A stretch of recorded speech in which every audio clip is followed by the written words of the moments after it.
Can you see the slides okay? Great. Yay. Great.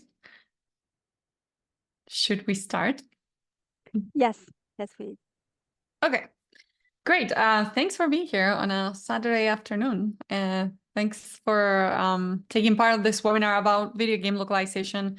I am excited actually to present on this topic because I am very passionate about video game localization, and I hope that you find this presentation interesting and useful. A little bit about me. I am Marina Larry. I am an ATA certified English to Spanish translator. I started my career about 2 decades ago. And one of the first projects that I worked on as a translator was the localization of a hugely popular AAA game. And it was that very project that sparked my passion for the subject. And since then, I have helped localize hundreds of games from small titles to indie games. I also help run Terra Translations, and I have a podcast about translation called En Pantuflas. It's in Spanish. Also, I'm originally from Argentina, and I currently live in Milwaukee, Wisconsin. So I think I'm right next to most of you guys. So today I'm going to be covering these topics: an intro to video game localization, the industry in general, localization versus translation, what content we localize in games, what's the process like, what's the profile of the localizers, what software we use, some of the main challenges that we have to face, and also some career opportunities in this field. So let's start with an intro to the gaming industry, because it's interesting. The gaming industry is one of the most important and innovative sectors in tech today. Its relevance to culture, to social networking, to entertainment cannot be understated. It is the largest and most expansive sector in entertainment today. And did you know that video games are bigger than the music industry and the movie industry combined? I think that's very amazing and very impressive. Now, traditionally, games have primarily been developed in English or in Japanese because the United States and Japan are the main game exporters. But let's take a look at where the gamer base is located according to revenue. So Asia Pacific is the biggest market, representing 46% of total revenues, followed by North America, the Middle East and Africa, and then Latin America. An average of 45% of the sales of gaming companies comes from international sales.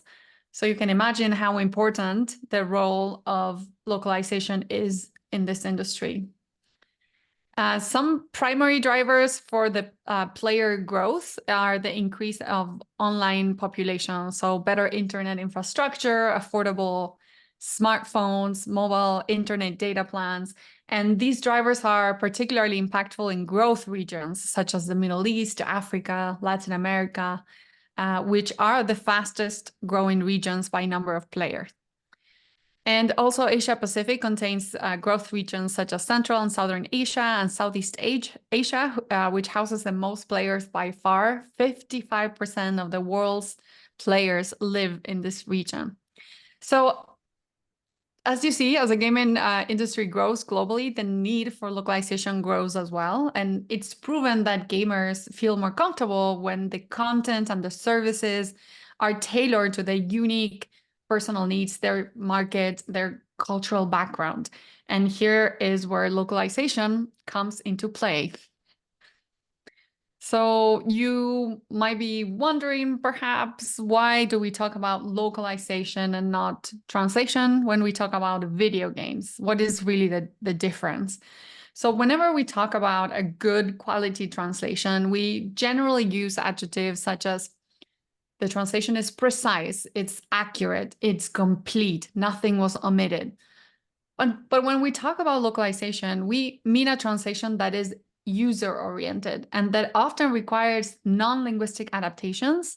And also the goal, it seeks to resonate with the target audience. The main focus in video game localization is not to be faithful to the original content, but rather the entertainment of its users, the gamers.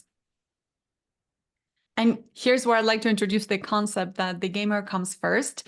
Every decision that we make as translators should be always be done thinking about the person who will be playing the game. We want them to be entertained, and we want to provide them with an immersive experience. So anything that interferes with that immersive experience and that gameplay should be avoided. And of course, the other important thing that we have to keep in mind in video game localization is that we are translating audiovisual content.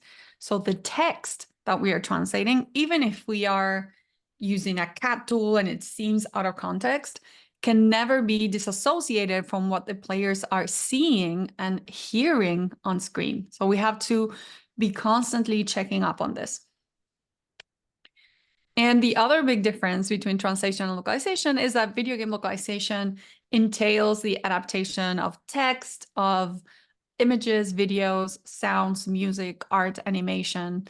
Some of the language and cultural adaptations can include, for example, the numbers, the measurements, the times format, colors, this is a big one, contact details, hyperlinks, legislation, names, so adaptation of names, even the names of the video games, and the design itself. Now, cultural adaptation can take place at two levels, the macro level and the micro level. The macro level, it can affect the overall design of the game, such as the game mechanics, the graphics, the character design, and the storyline. The adaptation at the micro level refers to textual changes made to the in-game text, so the script, the dialogues, the text in the graphics, for example, and also the printed materials. And one of the best examples of cultural adaptation at a macro level is what happened to the video game Wolfenstein 2. German editions of Wolfenstein, they change Hitler's name and characteristic mustache and also replace the swastikas.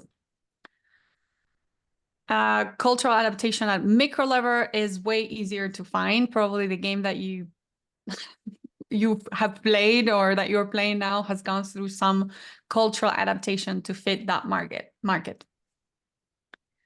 So in video games, the main goal of localization, again, is to entertain the player. So localized version of the game, if it contains cultural oddities, for example, elements that can be difficult to understand or offensive to the target players, their gameplay experience may be affected negatively. And this, in turn, is likely to hinder their immersion of the game and may contribute to the lack of commercial success of the game in the target market. And I think this is really brilliantly illustrated in this image by Josué Pereira. He kindly let me use this image for the purpose of this course, so thank you, Josué. But it shows really well and in a humorous way how each region or country might want to adapt the game. So it is important to understand that each culture has its own interests, its own aspects that stand out to them, and we must take these things into account when we localize. So on the US cover, we see blood, we see violence, but on the German cover, we see a clown. So we don't see any blood or any aspect of war because Germany has restrictions on this.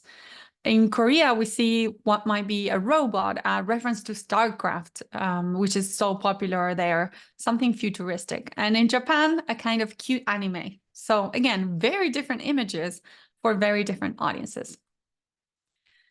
So how do you go about localizing a game? What is the process? We have 5 stages. The first stage is the globalization. So it focuses on studying the markets for the commercialization of the video game at an international level.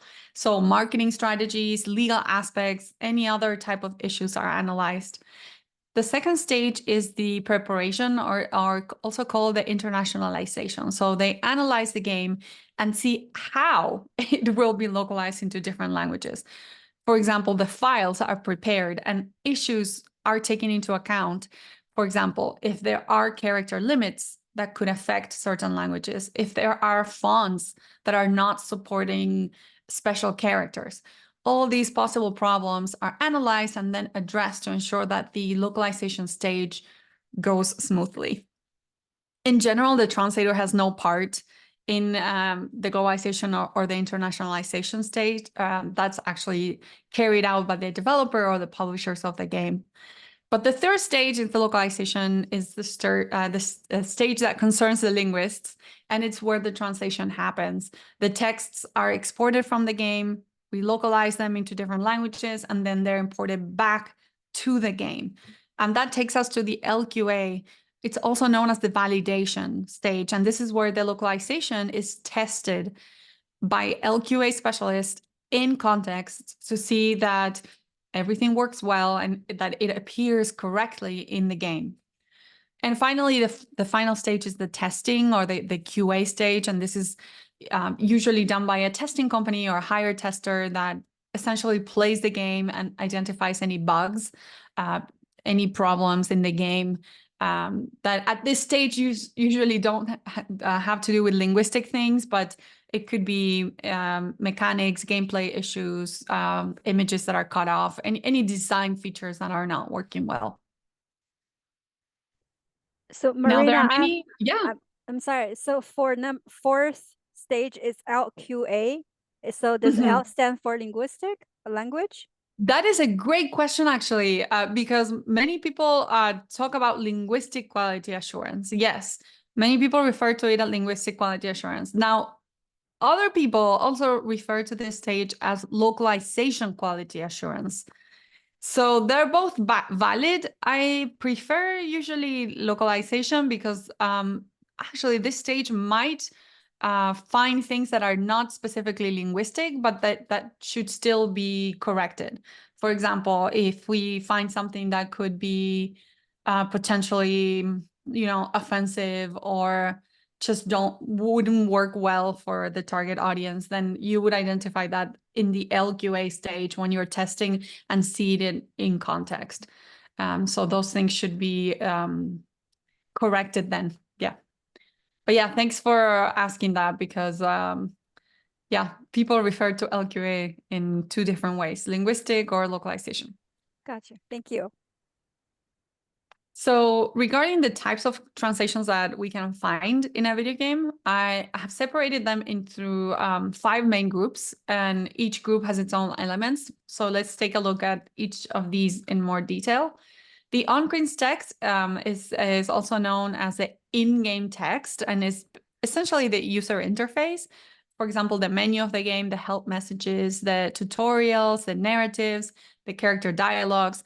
And the main challenge really with this type of text is that the translator is often presented with strings of text with little to no context. And you're also facing variables and tags that must be respected and translated in a certain order to make sense and be grammatically correct. But we're going to see more of that later on. Then the on-screen art or in-game art covers various localizable visual elements. For example, these could be signs or posters. They could be maps. They could include translatable text or be simple images. But these images must generally be adapted to different markets. There are times when developers don't consider it necessary to adapt them. They're left in the original language, but it is usually important to adapt them if they interfere with playability. A cutscene, also known as an event scene or a cinematic, is a sequence in a video game that is not interactive. So it interrupts the gameplay. These scenes are used to, for example, show a conversation between two characters or to set the mood. They might also be rewarding the player about something or introducing new gameplay elements or show the effects of the player's actions. They're basically used to create emotional connections and advance the story. And the cinematics can include the script for dubbing, or subtitling, voiceover, and also they can include songs. And the budget of the game might dictate whether dubbing or subtitling is chosen because the dubbing process is a lot more time-consuming and a lot more expensive. But yeah, as audiovisual translators, we know that translating a text for subtitles versus dubbing can be quite different. So it is certainly something to bear in mind when we are faced with this type of translation. Now, the marketing content, this includes the manual of the game guide, marketing materials like promotional materials, also any printed documents that nowadays usually, there's a tendency to have these documents in digital format, but I always like to show, because there are many fans like myself that still prefer to have like the printed manuals of the game. Uh, but it's not that common nowadays, I would say. But I've also included here the communication emails with users and newsletters or any type of online store descriptions. So a lot of what we do in video games actually has to do with this component. So the marketing material for promoting the game. The legal content, this category is perhaps the type of translation that maybe it's like furthest removed from the video game itself, but it is part of what we might have to translate. Legal text can really be seen in all kinds of elements related to video games, from the manual to online platforms, contracts, and the translation of legal text is very important for the user to be aware of the legal conditions and for companies to be able to legally cover themselves for any issues in each market where they release the game. And so, yeah, a lot of variety. You might be wondering who translates all of this. And that leads us to talk about video game translators, or the industry sometimes would call them localizers. So who is a good localizer of a video game? Let's take a look at some of the most important attributes to be a good video game localizer. As a video game localizer, you will have to get along with technology, because clients will likely require you use translation tools. I always like to say that technology is an ally to video game translators. You could say it's like their sidekick, like the Robin to Batman, or here like Chewbacca to their Han Solo. And the second item on the inventory would be to feel comfortable translating a variety of different texts, because as you have seen, you might be translating dialogues or something more creative one day, and then the next day it could be something a lot more technical, like a game manual, or an agreement, terms and conditions. Another skill that comes in handy is the creativity. So because you might have to use your creative genius in order to adapt some of the content. So if you like copywriting, if you like literary translation or creative writing, subtitling as well. So those are specializations that can be very similar in nature to video games, and that can really help you. Now, video game localizers should have good communication skills, because you will need to communicate constantly if you have any questions, if you need more context, if you need to see a visual of what you're translating, if you find inconsistencies. Like, localizers should ask as many questions as necessary to avoid a fault translation. And I think this is probably one of the most common mistakes that I see new translators in this field make. It's like, just in case they don't ask, so that they don't sound that they don't know what they're doing. But actually, if you ask good questions, that is a very good sign that it's a good video game translator. You have to be very resourceful, because you might need to do quite a bit of research and, again, ask the right questions. Sometimes the localization team is busy. They don't get back to you right away with the answer that you need. So you might have to do a bit of digging online, go into forums, and interact with players of the game. For example, if the game has been published, or if previous versions of the game have been published. Now, ideally, when you translate games, you have to have an interest or an affinity for games. It is important to understand the games, and maybe you're not a gamer, like a full-time gamer, but you've played them at some point in your life. Many people ask me this: do you have to be a gamer to work in video game localization? I don't think you necessarily do, but being a gamer, or having been a gamer, is necessary to translate some games, because it's all about the gamer comes first, right? So if you play the game, you can put yourself in the player's shoes, see the game from their perspective. And also it helps you so much with the mechanics of the game to understand how things go in the game, because it can be quite complex to understand if you've never played a game, right?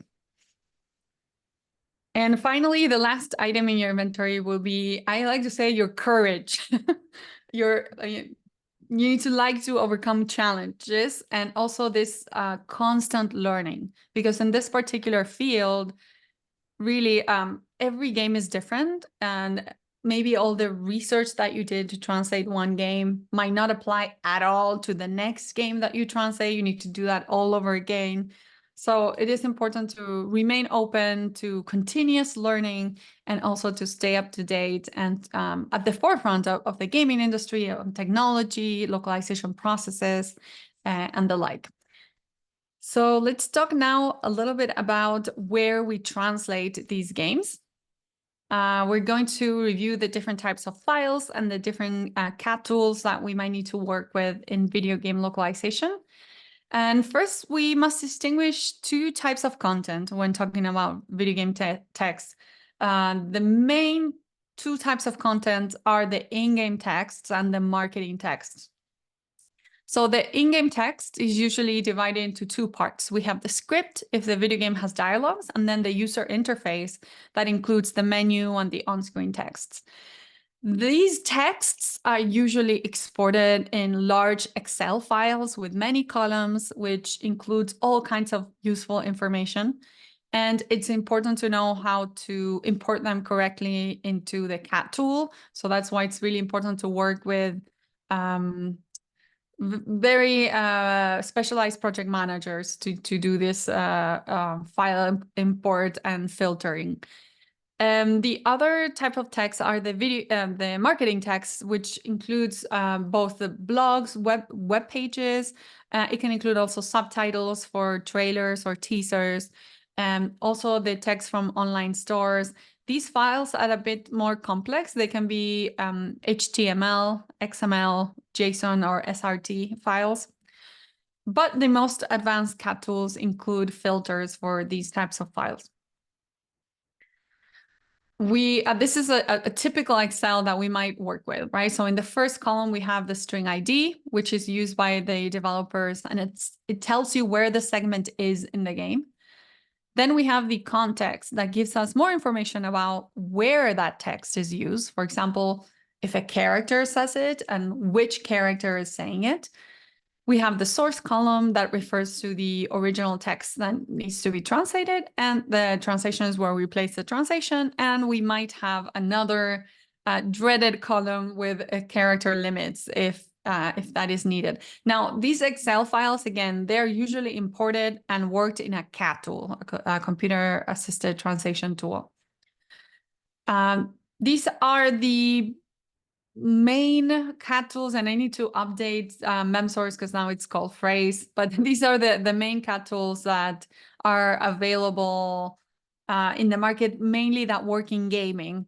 And your choice for deciding which one to work with can depend on many different factors, such as what tools the companies that you work with or want to work with want you to use. What your budget is, also how technically minded you are, which features would you actually use. But yes, these are the main ones, and many companies will expect you to have a working knowledge or maybe a license for at least one of these CAT tools. Now we're going to see some challenges that translators need to face in video game localization. And the main challenges are: number one, absence of context. This is a key element to take into account, because we might find incomplete dialogues. We might find just part of one of the speakers of the dialogue. So we kind of have to fill in the gaps to the best of our ability. And again, usually by asking the requester, the client. Even if dialogues are complete and are in order, we have to question everything, especially with regard to gender and number concordance. I usually like to create an image, a mental image of how the dialogue is developed, and who intervenes in the scene in order to get all those concordances right. Second challenges are the character limits. This is probably the worst thing that you can be told as a translator because languages have different lengths and keeping your character count down can be a real challenge. But there are tools that can make our lives easier and you don't have to worry about counting manually. Now, something that should be mentioned is that character restrictions should always be followed. We cannot leave something and just say it can't be shortened. Like you need to solve it in some way. You might need to omit something, you might need to abbreviate something, but somehow it must be resolved. Buttons are usually one of the most challenging UI elements because they can accommodate very little, very few characters. And this is especially true in mobile games because the characters there are even more restricted. So one thing I always like to say is to make sure that you're familiar with common video game abbreviations in your target language, because those can be very, they can come very in handy. Now, tags are another challenge. They are elements of code that give instructions to the game engine. Some of the instructions can be, for example, changing a line or introducing a new option for the player, or they can simply be a format change, like highlighting the text a different color, for example. Cat tools usually hide or at least block the tags so that they cannot be broken. This is an example of how tags could be seen in a cat tool. So texts so full of tags like this are really a translator's nightmare. Fortunately, the cat tools usually help us identify if we are missing any tags or if they're incorrectly placed in the segment. But there are many strategies that we can use to deal with tags. For example, we can filter them. We can filter the way that we see them in the cat tool. So the important thing is to make sure that they are correctly placed in the sentence and that they are modifying the right content. Let's take a look at an example of what we might see in a video game. This is an object description window. You see several colors. Each color has a specific meaning or a specific connotation within this game. We see several numbers that modify attributes like strength, agility, intellect. We also see some small coins, gold, silver, and copper coins. All this looks very nice when you see it in the game, but what you might actually receive to translate is this. So you can see a lot of tags. Tags can be doing different things, showing that a word is a certain color. Maybe it's a placeholder, it's a variable, but you have to pay a lot of attention to these so that you place them correctly in the text and avoid any errors in the files that are processed. Another thing we have to consider are variables, which, as their name indicates, they vary. Sometimes it can be a number or a name that is interchanged. It is something that indicates that a term will go there. For example, we see that the letter N with the percentage sign is the number, indicating the amount of requests. So you have one request or you have two new requests, etc. The same for the name. The name there will be the name of the user. For example, Anna sent you a request. And you have to be very careful with variables, especially in gendered languages like Spanish, where we have feminine and masculine, and this must be taken into account because if you, for example, translate, hey, Ana, welcome, and Ana is a woman, and we say, hola, Ana, bienvenido, which is the masculine form in Spanish, it's just not right? So we always have to try to find a way to make it gender neutral if the user is going to be interchanged. We don't know their gender. So in the example here, this is a classic example for Spanish. Instead of using bienvenido, I would say, te damos la bienvenida. Hola, Ana, te damos la bienvenida. So we welcome you. And I'm using a gender neutral way to say it so that it's interchangeable and it's suitable for everyone. So we have to be very attentive with these issues when it comes to variables. Now, all these technical aspects are very interesting, and I could go into much more detail about them.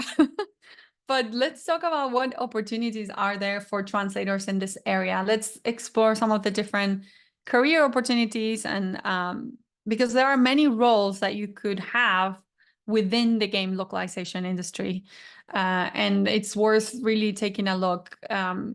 It could be that you want to work as a linguist, as a reviewer, as an LQA specialist, or you could perhaps want to pursue managing projects as a localization project manager or as a localization producer. And there are also very good opportunities out there for that career path. It all depends on your personal preference and professional journey, of course.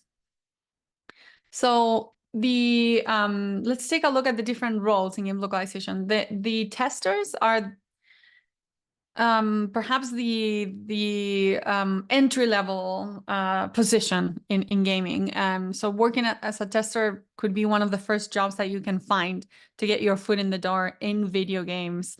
It sounds very fun to be playing games all day for a living, but again, it's usually seen as an entry level position.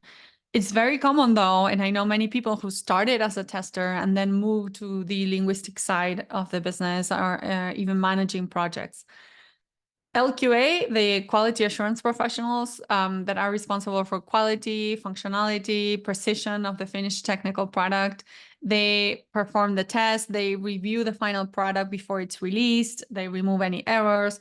They work very closely with development, engineering, and the localization teams in their work. The linguistic roles are at the core of the language industry. They can you can traditionally work as a translator or as a reviewer into your native language. Most linguists work as freelancers because the majority of the localization work is outsourced, but there are full-time positions available either on the vendor side or on the client side as well.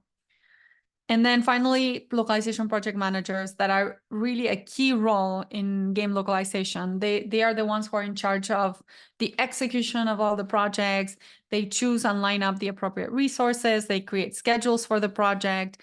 They typically, this role requires good time management and good communication skills. But many translators decide to pursue a career as a localization project manager in video games, and there are great opportunities in that industry. So where do you find work in this industry? I always like to say that the industry is headed towards more advanced technology, more automation, larger, more complex projects, but one thing hasn't changed, and it's that human connection, right? I think that's the most important factor in our work. People like to work with people that they trust and that they like, but they want to collaborate with people that they like and they trust. And even though technology gets increasingly sophisticated now more than ever, I think we need to focus on the service that we provide and the connections that we make. So with that in mind, these are my tips for keeping and making those connections. If you're interested in freelance work, you would definitely want to get involved with translations associations in your country or region. PROS, I'm sure you're all familiar with it, largest community of translators and language professionals online. And they have a section also called PROS Pool, where you can list services such as project management or testing. So make sure that you have an updated profile there. Then localization organizations such as the Globalization and Localization Association, I'm very active there. It has its own job board and also offers great opportunities to connect at their annual conference and their local events as well. And then other directories to keep an eye out would be Slater newsletter and their job board and the multilingual magazine Career Center. Other international organizations such as Women in Localization and Women in Games are also a great way to connect with professionals in the industry. I'm also very involved with both of these organizations. So make sure that you follow the global programs, but also the specific chapters of these organizations. And they also have job boards. And then, of course, LinkedIn, the largest network for connecting with people in the industry. Recruiters usually look there. So make sure that you have a polished profile there. And also follow and engage with the companies that you're interested in. I would encourage you to reach out to these companies and get involved, participate in their initiatives. And there are many other cool initiatives in our industry, such as Lock Launch, where you can get together with people from the industry and chat and connect. There are also, there's a game localization competition that is happening right now. They just opened the call for participation. It's called Lock Jam. So if you are interested in like checking out what localization, video game localization is about, I would highly recommend that you sign up for Logjam. It's a great opportunity to localize a game, collaborate with other translators, and make connections in the industry. And then there are also many very interesting Facebook, LinkedIn, and even Discord groups for translators in gaming. So I would also recommend that you join those if you're interested. And if you want a specific link to any of these groups, just reach out to me and I'll be happy to provide those. So today I talked about an intro to video games and the localization industry, localization versus translation, the content that we might need to localize, the process, the profile of the localizer, what software we might use, the main challenges, and also some career opportunities. We've reached the end of the presentation. Mission accomplished. Achievement unlocked. I hope you enjoyed it. And if you have any questions that now, I'll be happy to answer them. Otherwise, please do get in touch with me. I have my email here. You can scan this code and connect with me on LinkedIn. I'm very active there, so you can usually find me there.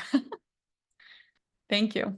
Thank you, Marina. It was fascinating. I have to say I'm fascinated. I took a lot of notes here. Oh, great. That's good. That's good. They're, so new to me. Definitely, I'm not a game player. I don't play video game myself, but I have two teenager boys, so definitely a lot of video games going on in my household. And I believe that's true to, almost every household, right? You gotta, Totally. we don't play ourselves, we have somebody in our house that plays video games. So it's That's fascinating totally that, right. The newer yeah. generations. Yeah, absolutely. And the Logjam, is it LOCGEM? The It's competition you lock, just, yes, that's LOC and then jam, JAM, lock jam. oh, JAM. Okay. Mm-hmm, mm-hmm. Logjam. Okay, interesting. Definitely I Yeah, have to check it out. that is a very interesting initiative, and I think again a great opportunity to try it out Mm-hmm. and collaborate with other people in the industry and see how it goes and see if you like it and you want to pursue it. But also it generates really good connections as well with people who are already doing that professionally. So that's good. Okay. Logjam, yeah, good. Questions? Now we're open for Q&A. If anybody have questions, you can just unmute yourself and ask. I always know it's a lucrative industry, but I didn't know it's so big. The revenue is bigger than music and movies combined. It was like, wow. Isn't that crazy? That is It a is. crazy thing. I don't think people know just how No. big the gaming industry is. I Yeah, and the fact that 45% of those sales they are international markets, again, it's like such a big role that localization plays in the industry. Yeah. Very important. That's our this opportunity. Yeah, go ahead. I'm sorry, this is Anna. I have a question. So subtitling for movies, is that a completely separate market or is that like part of it somehow? It's definitely applied to games because, for example, the cinematics of the game, Mm-hmm. those cutscenes I was explaining, Mm-hmm. many of them will contain subtitles. So if you specialize in subtitling and you want to pursue that, that's definitely applied to gaming. But subtitling in general, it could be for many other audiovisual forms. It's not just games, right? It could be TV, film, Mm-hmm. series, streaming Okay. platforms. Yeah, it's like a completely it's another market within It's audiovisual translation. Yeah, okay. All right. Thank you. sure. But definitely, again, they're all audiovisual translation. So what you learn for one can be applied to the other.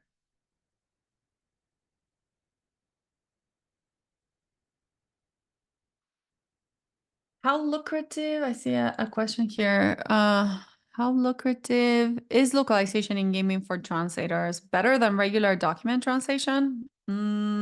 It depends. It depends on the client. I wouldn't say.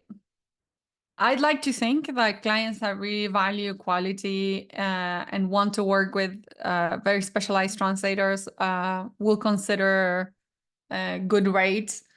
But you see everything under the sun, and I even see some indie game developers doing crowdsourcing. They just leave it for the fans, because that's the other thing about the gaming industry, is that many people go into the industry because they're passionate about it. So it's considered a passion industry, and many people will want to do it even for free just because they like the games. Of course, definitely not the recommended route if you want to get good quality work. But yeah, I've seen everything around the sun. I've seen companies that compensate very well and companies that not so well. So I cannot tell you black and white answer there, because it depends so much. I Minecraft have was at least crowdsourced. I don't know how they localize Minecraft, but I'm going to guess there's usually some user-generated content that might be outsourced or even localized in an amateur way. And probably, I like to think Microsoft probably has a professional dedicated team doing the UI and their marketing content and all of that. So I don't know. I am not sure how Minecraft does it, but that's my guess, because that's how I know many companies do it. How about AI and game localizers? Very good question. I wish I had there is a very interesting publication that Nimsy Insights published for game localization, where they share where can AI be applied to video games. And usually what I've seen is non-creative content, so culturally sensitive content, say the player support or some technical documentation, things of that nature. I've seen machine translation, usually with some post-editing attached to it, for that type of content. But for the highly creative type of content is not recommended, that type of translation. It's definitely not there when it comes to the creative content and culturally sensitive content. Some people like to say it is, but believe me, it's not. I have another question. This is Anna. Yeah. Does a video game localizer work with direct clients or with agencies? And then a follow-up question: if with agencies, are these specialized agencies, or are these the agencies that the document translator deals with as well, and they have like separate departments for video games? Or Yeah, that's an excellent question. Both. you as a freelance translator, you can work directly with some game developers and publishers, or you can work with translation companies, usually that specialize in video game localization. And those are the companies you want to be working with, because if they are improvising in game localization, it's going to be messy. They really need to work with specialized project managers. It's a complex process. So there are LSPs that specialize specifically in game localization. Again, if you want like a full, not a full, but like a list of the main companies, I'm happy to provide that. So reach out to me. But yeah, so LSPs that are specialized in gaming, and it could be directly with game developers or publishers. Also, many translators pursue indie games developers. This is very interesting, I think, because artistically it can be a very fulfilling experience to work directly with the developer of the game, where you can ask them questions directly. You can really help them be successful. You know, like it feels like a really good partnership that you can help them be successful in a specific cultural market. If you're working directly with them, you can create that rapport. But they might lack many of the processes, many of the tools that if you work with an LSP, for example, they will provide for you. So it requires a lot of hand-holding, a lot more hand-holding, but definitely I think it can be a great experience. Many translators focus on that specific niche of the market, you know, working directly with those game developers. And I think that's a great opportunity for translators to work directly with the developers.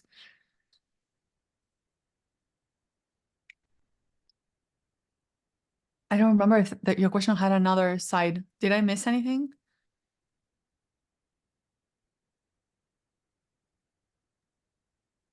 Did I answer everything or? I think so. Okay, good. So, for, just from like usually as a translator, when we translate documents, we usually do word count, right? But for this type of translation, how do you do that? Especially for creative contents, do you charge by hours instead or by project? You guys are asking such good questions. That usually is charged per word also, but, and this is a big but, it depends on the content, because for example, the client might want to transcreate the name of the character, say, for a specific market. Well, that task you will usually charge per hour, because you will have to come up with different alternatives, some explanations for the alternatives that maybe they want you to provide more than one alternative and they choose. So it's more like a collaborative project like that. So those would be charged more per hour. But sometimes you can encounter, and it's happened to me before, where you encounter a game, they want to pay it per word, and suddenly you open the files and they're all with rhyme, you know? So you're like, okay, do they want to keep the rhyme in the target languages? Because if they do, this is going to take me 4 times what it takes me to do a regular translation. So that's something that's very important. And again, if you are working with people who are more mature in the industry, they would completely understand them. And I think usually be very reasonable if you come up and say, oh, actually this contains rhyme or contains poetry or a song or elements that are going to take a lot more time to do it right. And so you might want to negotiate either a different rate or a per hour rate on top of that. And I have seen usually requesters will understand that, especially if they care about quality. They will understand that.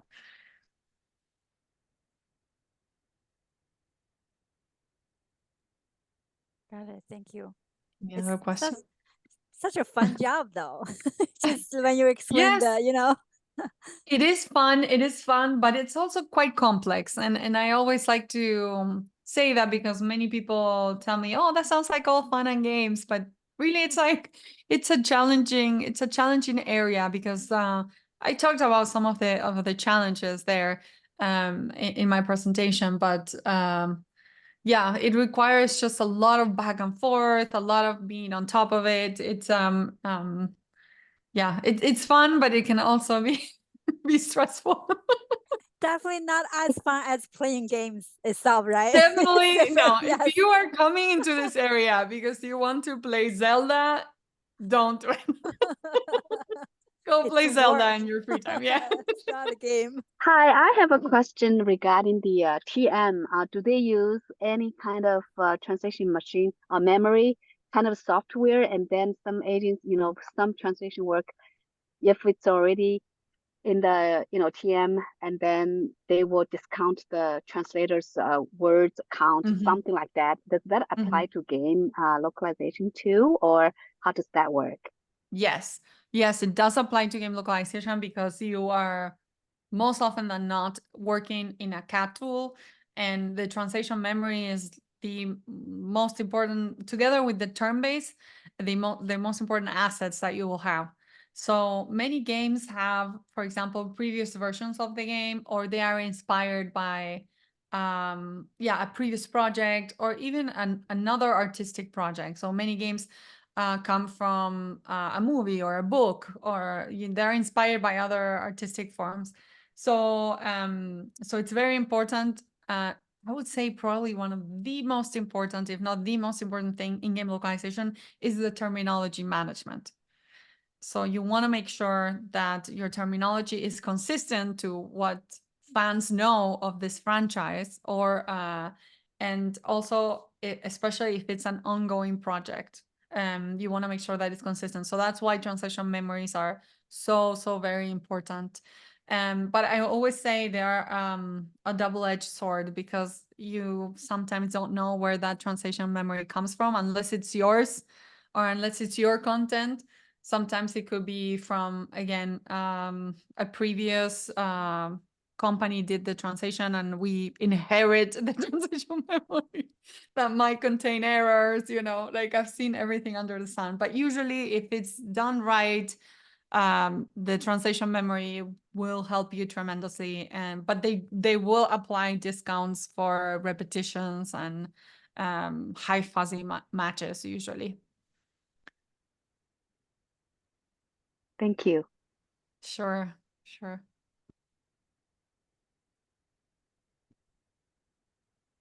I Oh, have there's I another have a question. couple of questions. Yeah. Are you Yeah, reading yeah, them? yeah. Because otherwise I'll just read I them am out sorry, I loud. just saw them No, right it's now. okay. Yes. You have so many. Do you want us to read them? Yeah, I'll just read it out loud since I'm already unmuted. My questions are there languages that are more in demand than others, like low source languages, so to speak? I know that a lot of Filipino play tons of games, so I don't know if that is a demand in the Filipino language and culture, but Mhm. at the same time, it may not be. And also, when I watch, for example, Damsel, I don't know if you know this, the fantasy movies. I love the fantasy movies and Yeah, the they way just that came they, out, right? On Netflix? yeah. And when Yeah. they localize it to Filipino, I am so awestruck. See? Even my language is like, yeah, I can't pronounce it right. Like, wow, they know this word and they use it this way and that. Like, it seems like it's very advanced. I was wondering if this is one of those things that they are really using a lot of localization, because I'm not into it. And I'm thinking if it is this advanced, then it might be an advanced or mature, field in that sense. And then the other one is, what's a good tool to use for translation memory? But the first one is the Yeah. more important question that I have. Thank you. Yeah.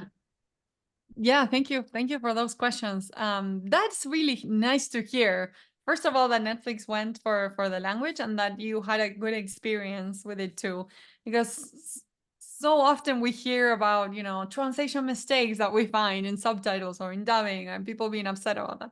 But just hearing like, wow, they did a really incredible job. They made my experience so much better. That's what localization is all about. So that makes me happy to hear. um, that's great, and I want to see that movie, Damsel. So yes, there are languages that are more in demand than others.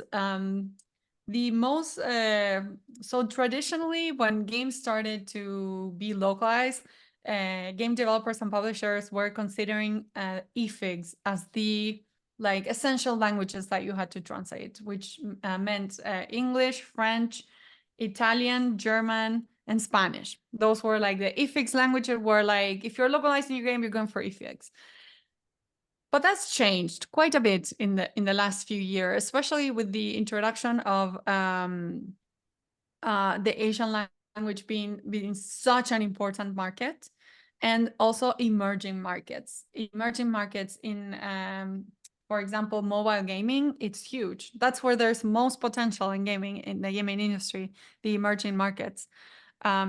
So I see a lot more languages of limited diffusion being localized for game, a lot more. And especially, again, in the mobile gaming and other emerging markets like that. But sometimes I'm surprised that some of the bigger franchises, they go for, you know, languages that you wouldn't expect. They're sort of testing new markets and the like. So yeah, definitely there. And then the other thing that's important to know and see is how is that market's development of their own games, because they might also have their own game developers, even if they're indie game developers that have their own games and need those localized.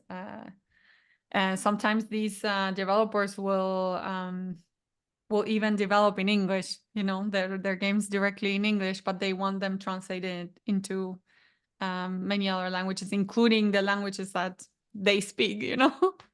But yeah, you would think maybe the bulk, the vast majority is from English into other languages, but not always the case. Sometimes you will see, and I know translators who, you know, translate from French into English and still manage to work with game developers in France or in Canada that need this localization the other way. So I think I would say in this industry there are opportunities for many different language combinations, including languages of limited diffusion.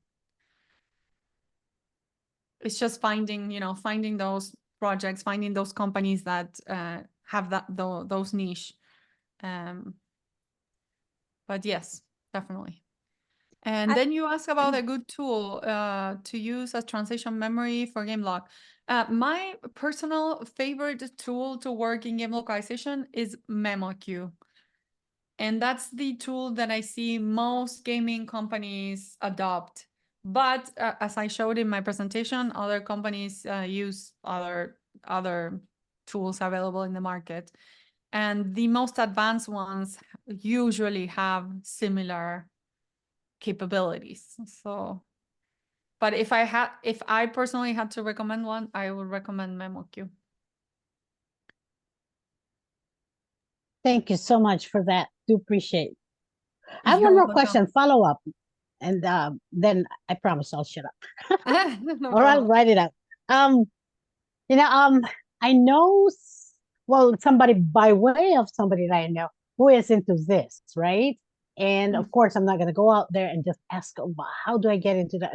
Because it's kind of like tacky. And anyway, for my culture, it might be tacky. So how would you suggest that one goes about it so that they can have a way of contacting somebody who knows somebody who might be able to introduce them to the right organization, person, or who the powers that be that hire people? So, thank you. Did I understand the question right? You're asking, like, how do you connect with other people in the industry that might be able to refer your work? Is that the question? Yeah. Yeah. Okay, cool. Yeah, I think in the presentation I sort of went there, not in great detail, but I think associations are really fantastic. And in our industry, we have so many great associations and even organizations that are free to join, such as, again, Women in Localization, Women in Games. You can connect with people who are already doing what you would like to be doing and work in those organizations, and even presenting yourself as a volunteer there. That's when you get the most out of it. So not just like, I'll just sign up and receive their newsletter, like just reach out to the organization and be like, hey, do you have any volunteer opportunities here? I'd love to participate. And that's when you get the most out of the connections, because you're working with other people, you're meeting, they are seeing you in action. So you get fantastic networking that way. And then these other online groups, I also recommend to join and participate. And what I mean is, don't just be an observer. Like sometimes they're, asking questions. Hey, do you guys know about this? Like participate and generate those connections, because you never know where work can come from. And especially if you're volunteering and if you're generous with your knowledge, I'm a big believer that it comes back to you.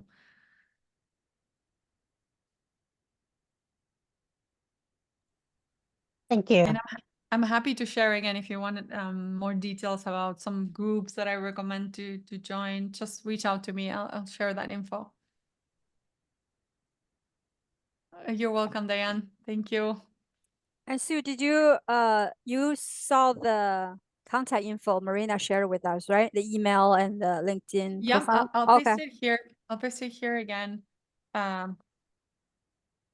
This is my email, and of course you can find me on LinkedIn as Marina Larry, and I'm as I said, I'm very active there, so make sure you connect with me there. That's where I find you, right? I reach out to you first through with LinkedIn. See, that's a great way of networking, you know? Yes. Like that's why I love LinkedIn, because I've met so many interesting colleagues that way, and I've been able, I feel like, make a difference by connecting with them and just helping out whenever I can. And thank you so much, Marina, for such a wonderful presentation. Oh, And you're welcome. I don't know about others. I speak for myself. I learned so much because it's Oh, like that's so good. new I'm to glad. me. Yeah, but I enjoy every part of it. Usually I'm not a note taker, but I took a lot of notes down. I'm Oh, gonna that's good. yeah, I enjoyed it so much. Thank you so much, and thank you for Thank sharing you. our Saturday with us. And thank you everybody for that. Thank you. It was my pleasure. Thank you, everyone who came. Okay, Thank thank you you. everyone. If we don't Thank have you. It any was questions, great. yeah, thank you. We enjoyed it. Thanks. Thank Take you. care. Bye, Thank everyone. you. Bye, everybody. Happy Saturday. Have a great weekend. Yay. Happy Saturday. Yeah. Bye.